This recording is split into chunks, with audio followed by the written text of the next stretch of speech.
Forrest Stricker, and we decided to preserve this farm back in the late 90s because farming is my choice profession.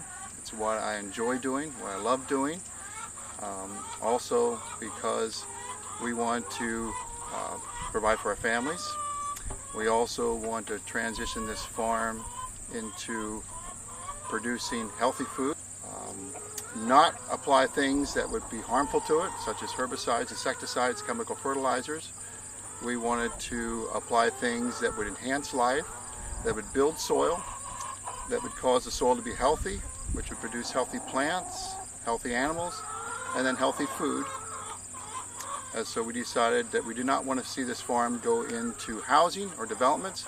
We wanted to keep it in farmland. I am the 4th generation, and Greg will be the 5th generation, and we'd like to see it continue as farm. I chose to come back to the family farm because I see a lot of potential in producing food for the rest of the world, especially in this kind of biological, organic farming, grass farming way.